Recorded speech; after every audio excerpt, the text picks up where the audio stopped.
Every payday, money disappears from your salary before you ever see it. 12 cents from every dollar you earn.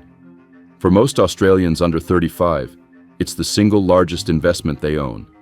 And most of them couldn't tell you where it is, what it's invested in, or how much of it quietly vanishes in fees every year. Quick note before we start. Everything in this video is general information only. It's not financial advice, so always consider your own situation. Here's the thing about super. It's not a tax, and it's not a government fund. It's your money, held in trust, invested on your behalf, locked away until you retire. Australia is one of the only countries on Earth that forces every worker to become an investor from their very first shift. But it didn't start that way. And to understand why your payslip looks the way it does, we need to go back to a deal made in 1992. In 1992, the Keating government made superannuation compulsory. Employers had to pay 3% of every worker's wage into a fund. 3%, barely enough to notice. The plan was to lift it to 12% by the year 2000. It took until July 2025, 25 years late, after political fights, freezes, and delays under 4 different governments. That boring 3% quietly became one of the largest pools of money on the planet. Today, Australian super holds around $4.5 trillion. Australia ranks 55th in the world by population, but 4th in retirement savings, behind only the US, the UK, and Canada. And it's growing so fast it's projected to hit 2nd place by the early 2030s. Your retirement money is now part of a pool bigger than the entire Australian economy. And that pool owns airports, toll roads, office towers, and slices of nearly every big company you can name. Wait, airports? How does money from your payslip end up owning an airport? Your super isn't sitting in a bank account with your name on it. When that 12% leaves your pay, it lands in a super fund, and the fund pools it with the money of millions of other members. Then it invests the lot. Mostly shares, big Australian and international companies, but also property, government bonds, cash, and massive infrastructure. The kind of assets no ordinary person could ever buy on their own, like an airport. So no, you don't own an airport. You own a slice of the pool.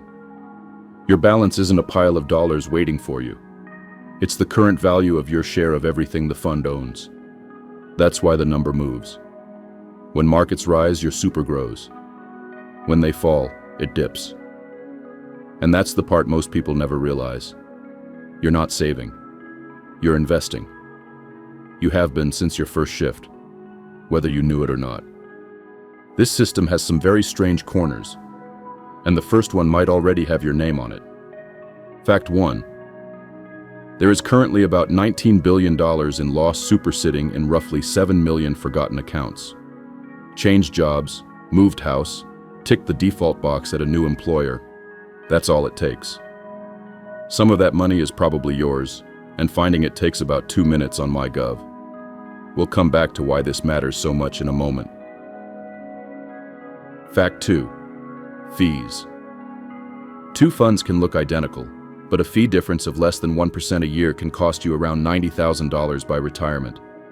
Not because anyone stole anything, because fees compound just as ruthlessly as returns do. And fact 3, your super is not covered by your will. It sits outside your estate. If you die without a valid binding death benefit nomination lodged with your fund, a trustee you've never met decides who gets it, not your will, not necessarily your family's wishes. A fund trustee, applying superannuation law. There are court cases every year from families who found this out the hard way. Which brings us to the Australians, who looked at all of this and said, I'll run it myself. They're called self-managed super funds, SMSFs. Around 670,000 of them, holding over $1 trillion. You become your own trustee. You choose the investments, shares, property, even farmland. Total control. Sounds tempting. General rule of thumb is that below roughly 200,000, The setup and compliance costs eat you alive. You're legally responsible for every decision, every audit, every rule. Get it wrong, and the penalties are personal. For most people in their 20s and 30s, it's a later conversation, not a now one. 12% of everything you earn is already being invested, with or without your attention. The people who retire comfortably aren't necessarily the ones who earned more.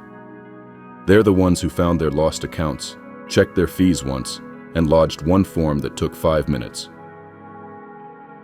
Your super doesn't need you to be an expert. It just needs you to look at it once.